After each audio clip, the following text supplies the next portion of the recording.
The CNN studio lights shone brightly over what was supposed to be a standard legal debate on presidential powers.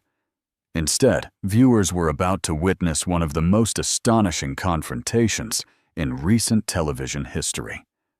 AlanDershowitz, the renowned Harvard law professor and longtime defender of controversial public figures, sat across from Representative Jasmine Crockett, a former civil rights attorney now serving her second term in Congress.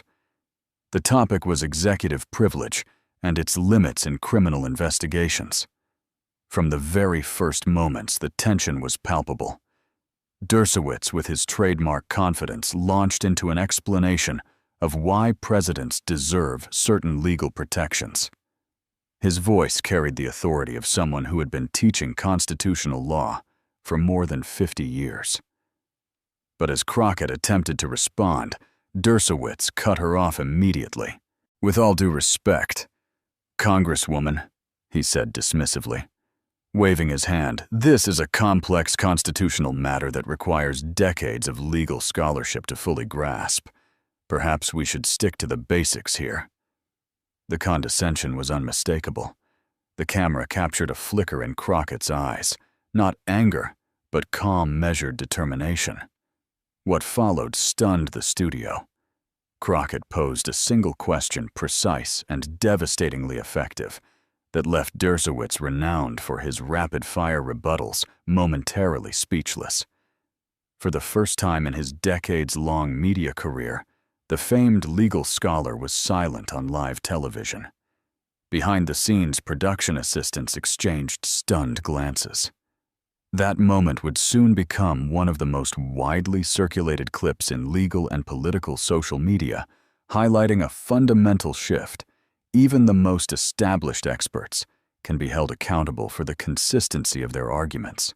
AlanDershowitz, at 85, had long been considered America's foremost legal mind. For over half a century, he had been a fixture at Harvard Law School and on television screens nationwide. His client list read like a roster of the most controversial figures of the era, from O.J. Simpson to Jeffrey Epstein and Donald Trump during his first impeachment trial. Known for his lightning-quick mind and unwavering confidence, Dershowitz had written dozens of books and argued numerous cases before the Supreme Court. What made him particularly formidable was his ability to frame even the most contentious positions as reasonable interpretations of the Constitution.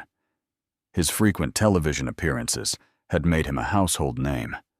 His speaking style, rapid, authoritative, and peppered with references to his own credentials, was instantly recognizable. "I've been teaching constitutional law at Harvard for 50 years, was a phrase viewers had heard countless times, often used to shut down opposing arguments. Behind this persona was a brilliant legal mind who genuinely believed in certain constitutional principles, even when they led to unpopular conclusions. Yet critics increasingly accused him of selective interpretation and applying strict constitutional standards for some clients, while relaxing them for others. This perceived inconsistency had tarnished his once unassailable reputation, though his confidence remained intact. Facing him was Representative Jasmine Crockett, representing Texas's 30th Congressional District. In just her second term, she had already established herself as a formidable voice on constitutional law and civil rights. Before entering politics, Crockett had built an impressive career as a civil rights attorney in Texas. A graduate of the University of Houston Law Center, she handled high-profile cases involving voting rights, police misconduct, and criminal justice reform. Her most notable legal victory came in a landmark case challenging discriminatory bail practices, which led to reforms across several states. Unlike many politicians with limited legal backgrounds, Crockett approached Congress with the precision and evidence-based methodology of a seasoned trial lawyer. She earned a reputation for being meticulously prepared and unfazed under pressure, qualities that served her well both in the courtroom and in congressional hearings. "I don't come to these discussions to perform," she once told a reporter.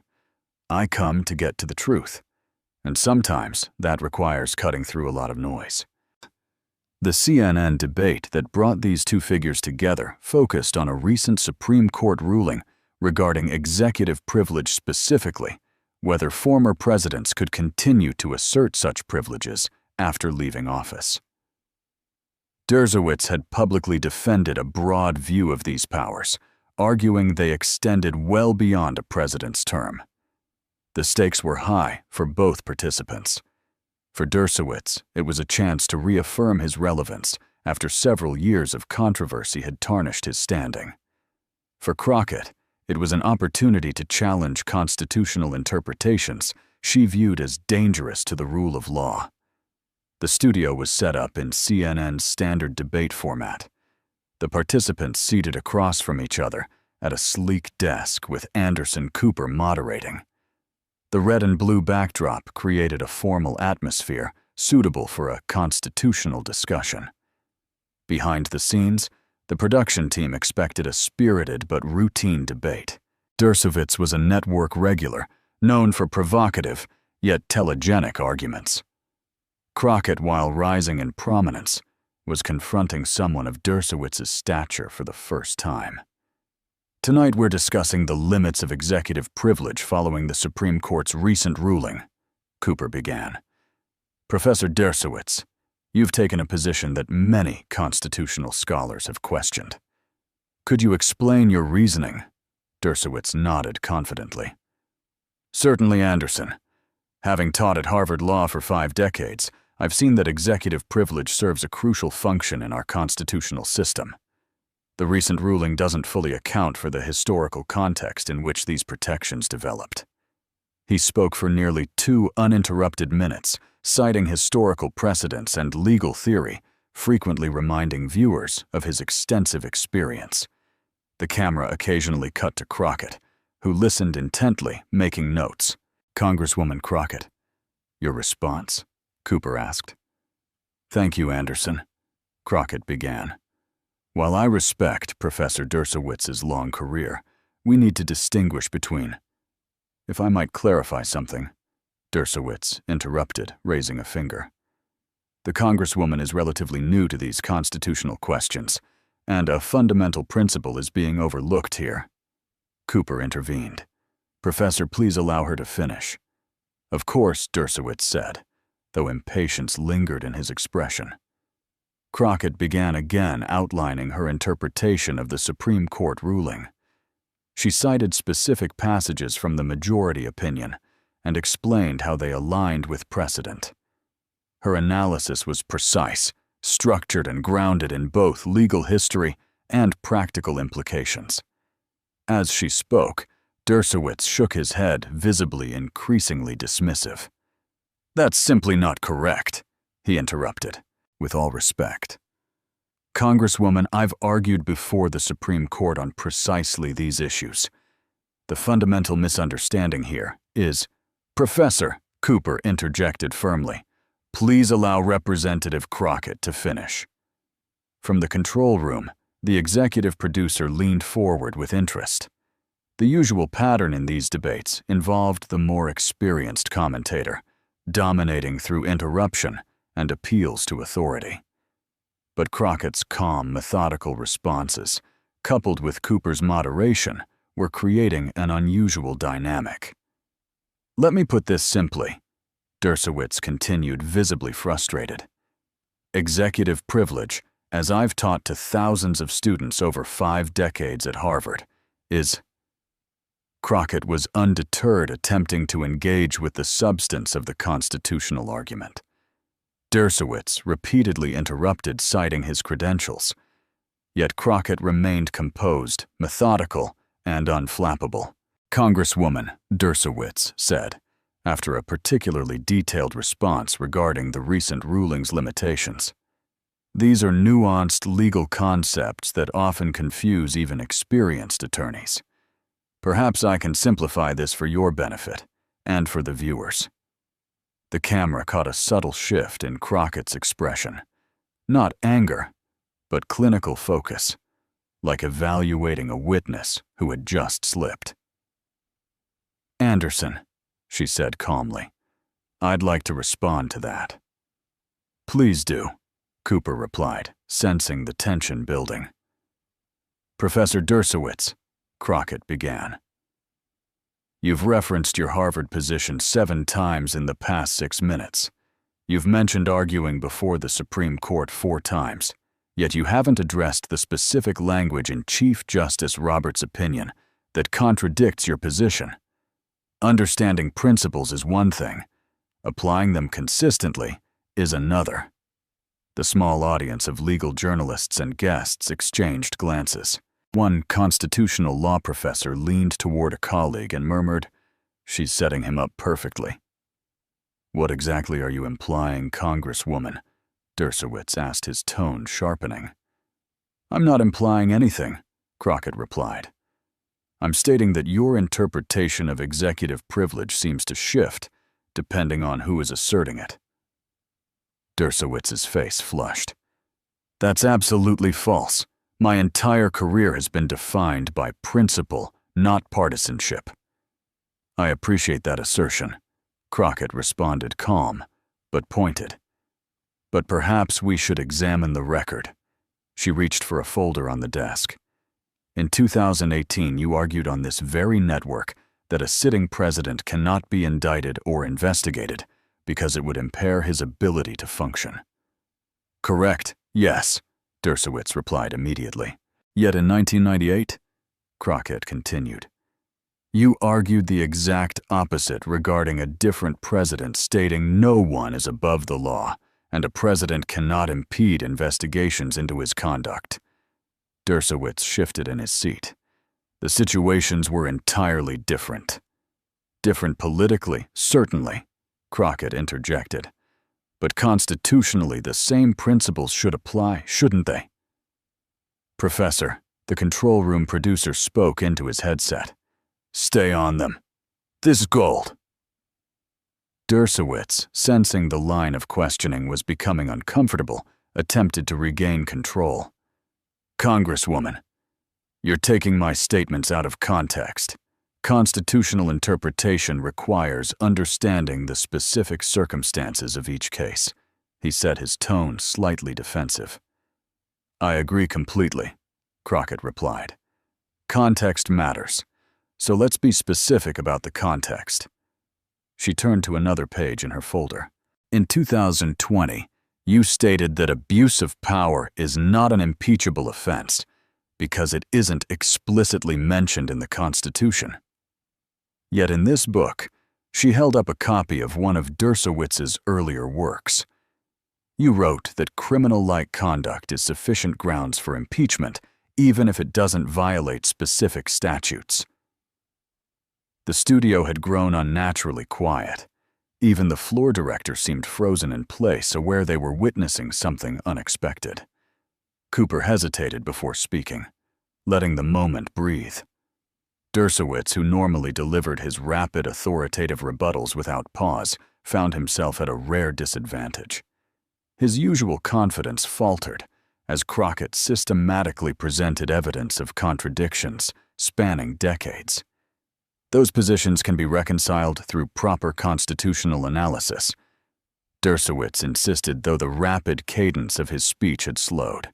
"I'd be very interested to hear that reconciliation," Crockett said, her voice calm, but unwavering.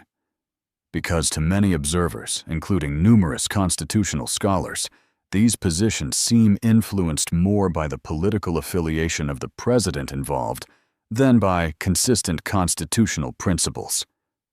Dershowitz's expression hardened. "That's an unfair characterization of my work. I've spent my entire career defending constitutional principles regardless of politics," he said. "With respect, Professor Tant," Crockett replied, "that claim needs to be examined against the record." She flipped to a third page in her folder. "In 2020, you defended the idea that a president could pardon himself, calling it constitutional. Yet in 1974, you wrote an article stating that self-pardons would undermine the Constitution." The camera caught Dershowitz's expression, a mix of irritation and growing unease. The script had clearly shifted. Guests typically deferred to his authority or became defensive, but Crockett was doing neither.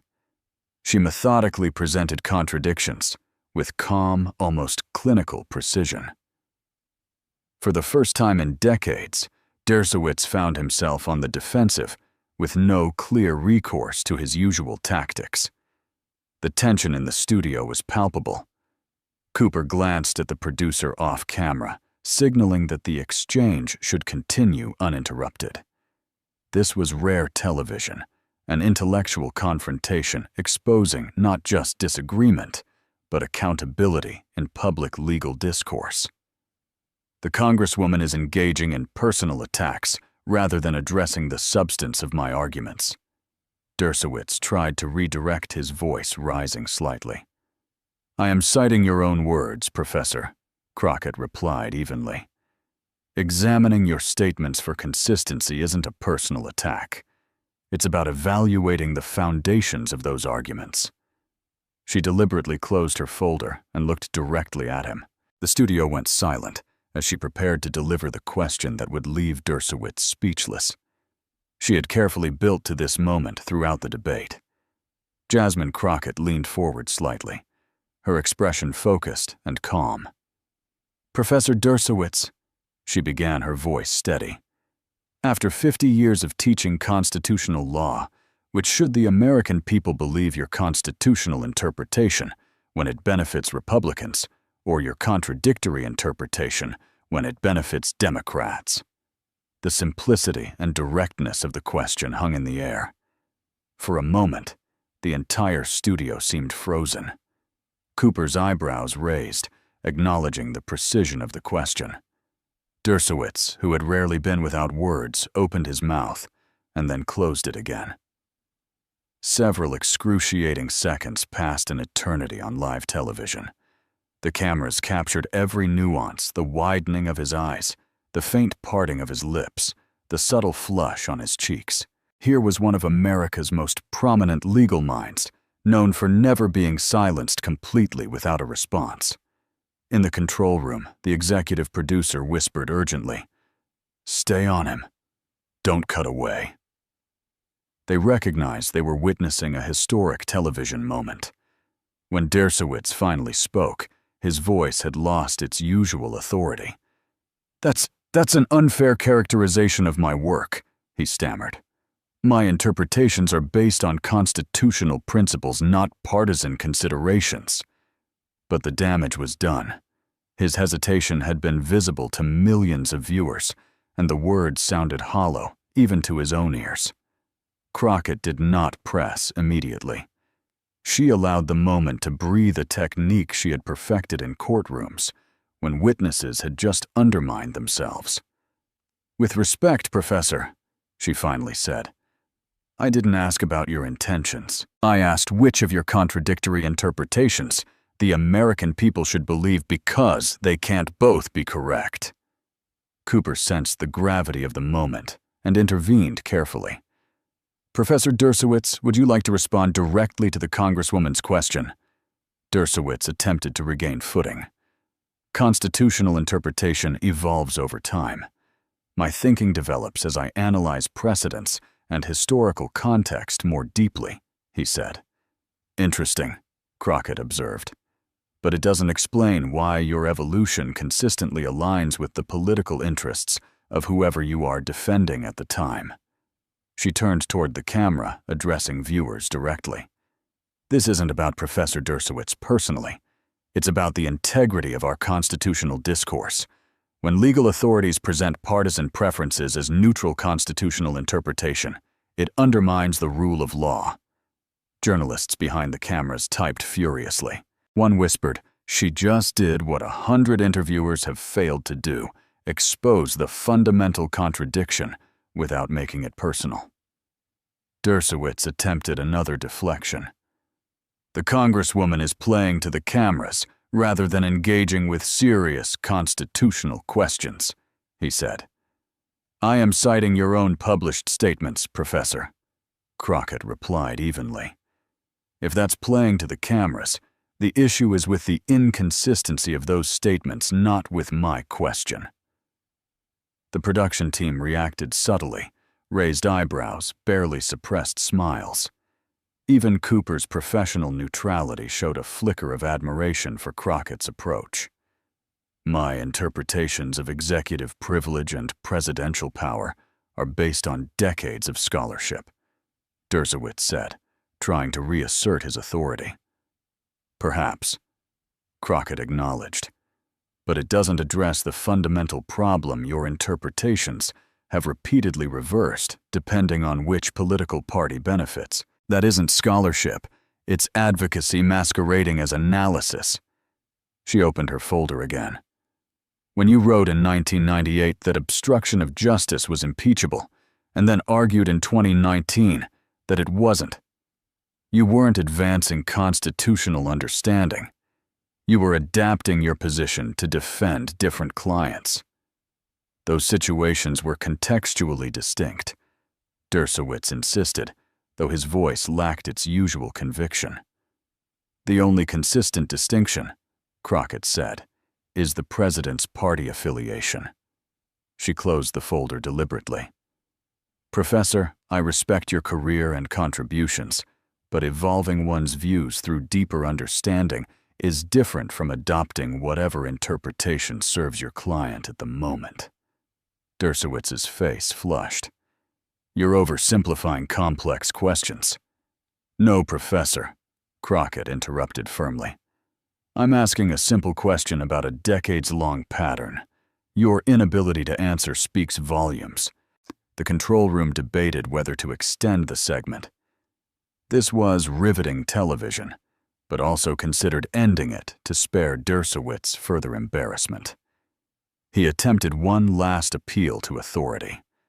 Congresswoman, I've spent 50 years teaching constitutional law at Harvard.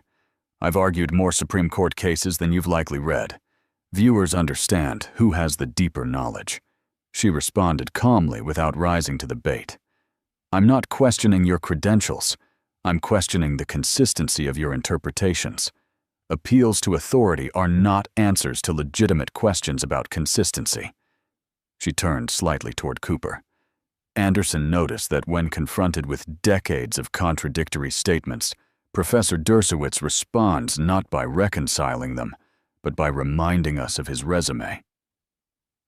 Cooper followed up, recognizing the moment's importance. Professor Dershowitz, how would you address the specific contradictions the Congresswoman has identified? Dershowitz began a prepared statement about constitutional complexity. Crockett interrupted gently. Anderson, let me be specific. This isn't about theory.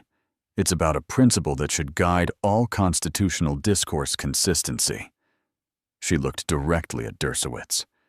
When you tell Americans that a sitting president is immune from investigation in 2019, but argued the opposite in 1998, you're not advancing constitutional understanding. You're using your authority to provide cover for partisan positions.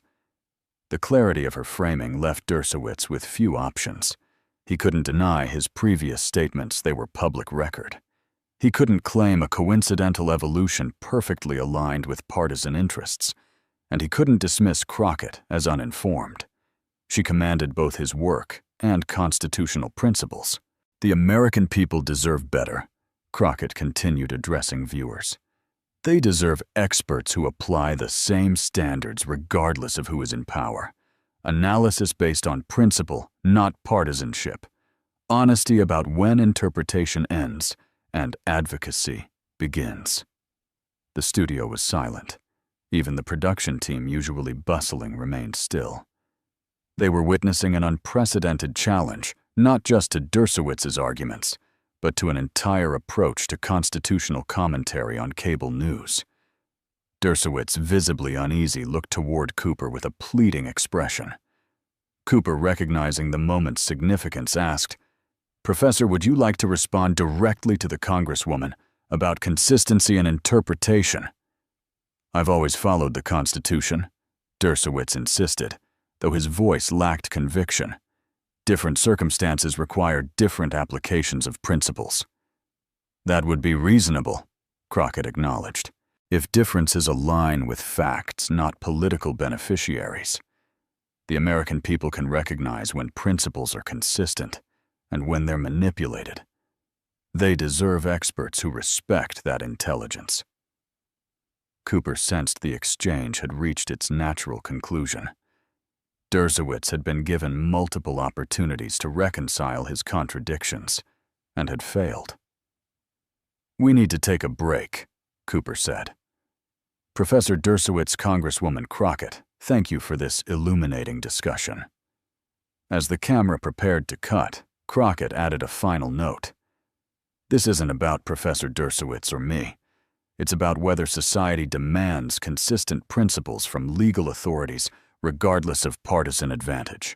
The Constitution deserves that respect, even when conclusions are politically inconvenient." The camera caught Dershowitz's expression, a mix of frustration and grudging respect, as the segment ended. For perhaps the first time in decades, he had been rendered speechless not by personal attacks, but by the devastating clarity of his own contradictory statements presented, calmly and precisely. In the control room, producers reviewed the footage, aware they had witnessed something remarkable. A standard legal debate transformed into a masterclass in accountability, demonstrating how to challenge authority with evidence and principle rather than rhetoric or personal attacks. The aftermath of the Crockett-Dershowitz confrontation extended far beyond the CNN studio.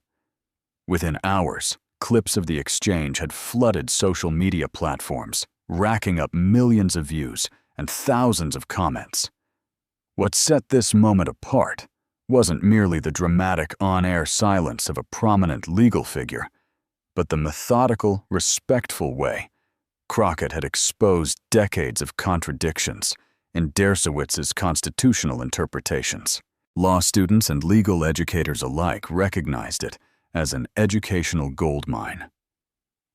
At Harvard Law School, where Dershowitz had taught for nearly 50 years, professors reported students actively debating the exchange. One constitutional law professor told the Harvard Crimson, "This confrontation has sparked more substantive discussion about consistency and legal interpretation than anything I've seen in years." Students dissected the quotes, comparing them across decades, analyzing whether principles had been applied consistently or selectively.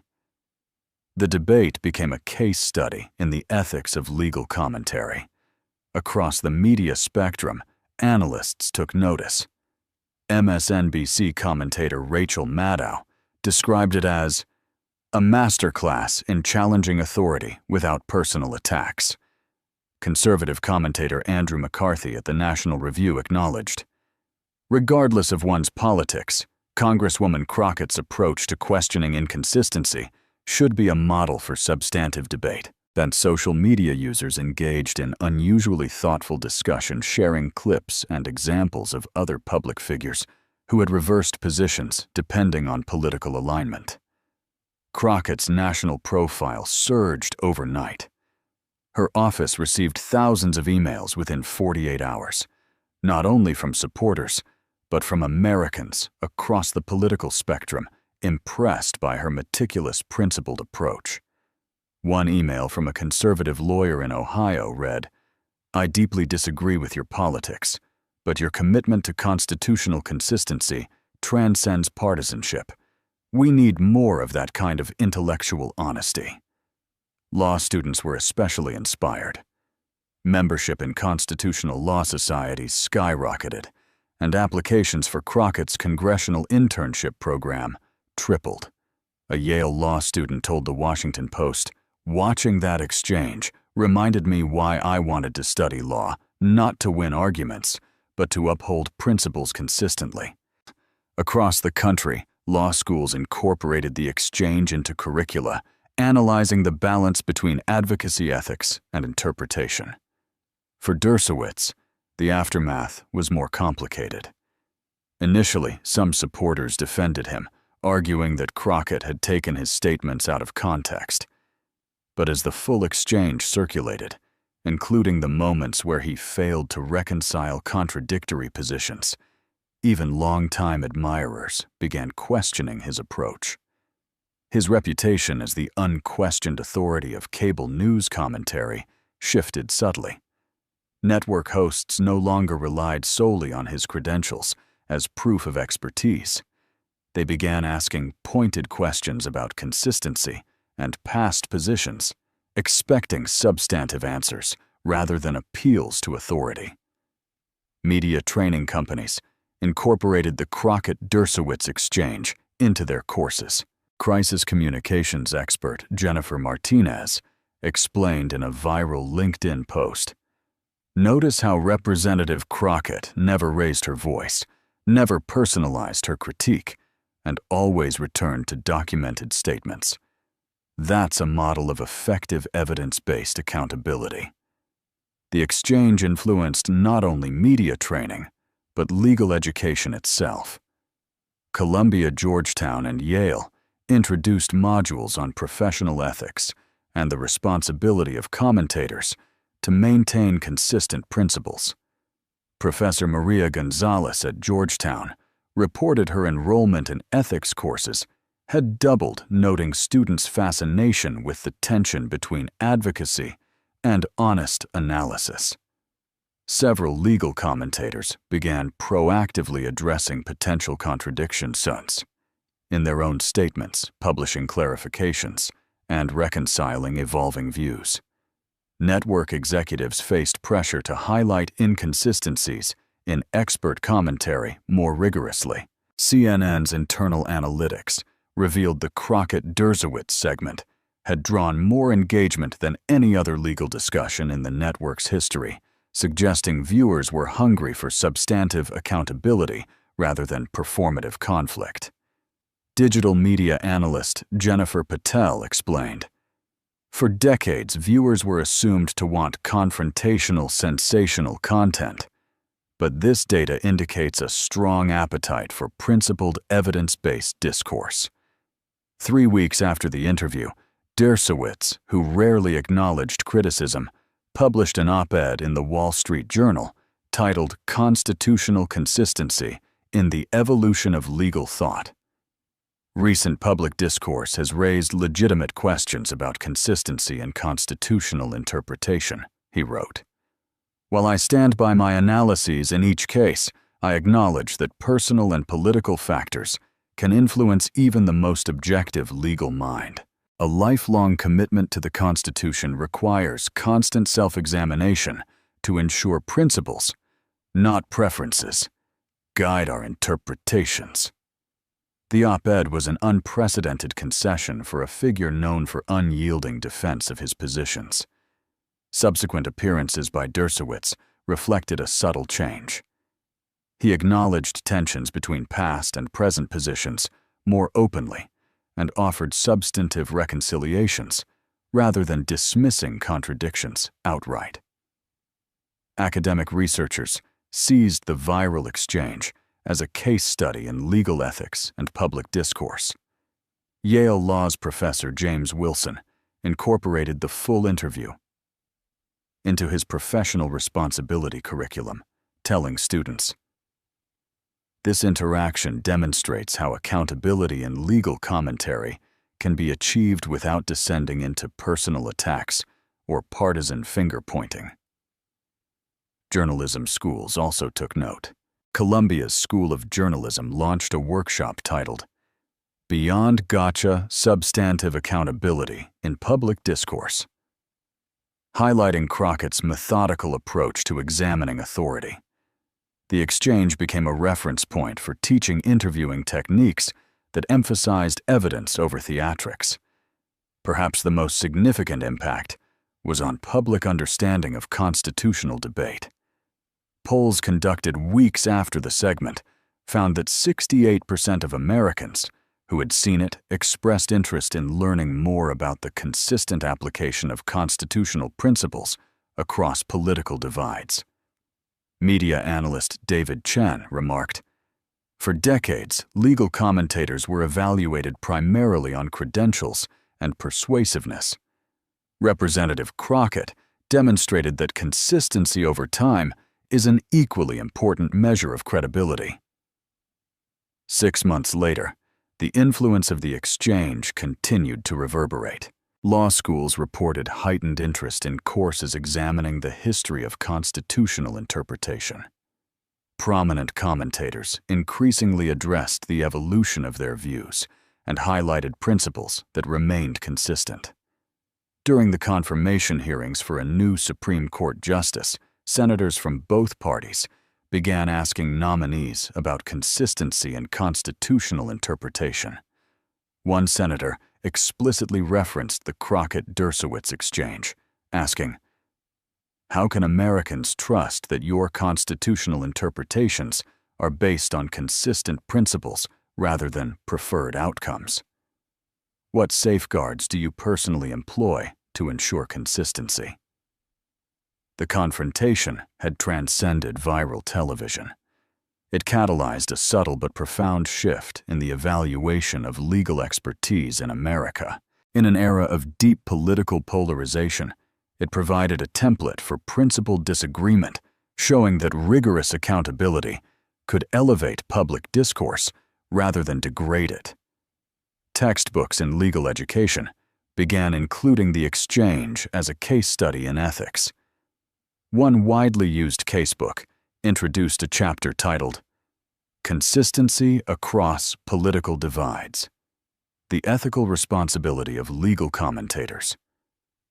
Analyzing how Crockett's methodical approach exposed important questions about advocacy and impartiality for law students, commentators, and citizens navigating complex information environments. The exchange provided a lasting reminder. The most persuasive challenge to inconsistent authority is not matching rhetoric with rhetoric, but meeting contradictions with evidence, responding to selective interpretation with calm insistence on principle. As the next election cycle approached with its predictable constitutional controversies and competing legal interpretations, the Crockett-Dershowitz exchange remained a reference point, proof that accountability didn't require personal attacks or partisan framing, only clear-eyed commitment to consistency and evidence. If anything, the moment underscored a broader lesson for American civic life.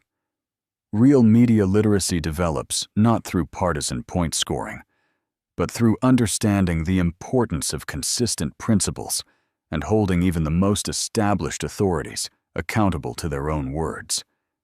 Millions had watched, learned, and shared. The ripple effect on legal education, journalism, and public discourse would be felt for years. Crockett's calm, meticulous approach had transformed a routine legal debate into a defining moment of accountability. Dershowitz's silence, at once astonishing and revealing, reminded viewers that no reputation, no matter how storied, is immune from scrutiny when consistency is demanded. It was a masterclass in holding power to its own standards, demonstrating that evidence and principle could prevail over authority and theatrics.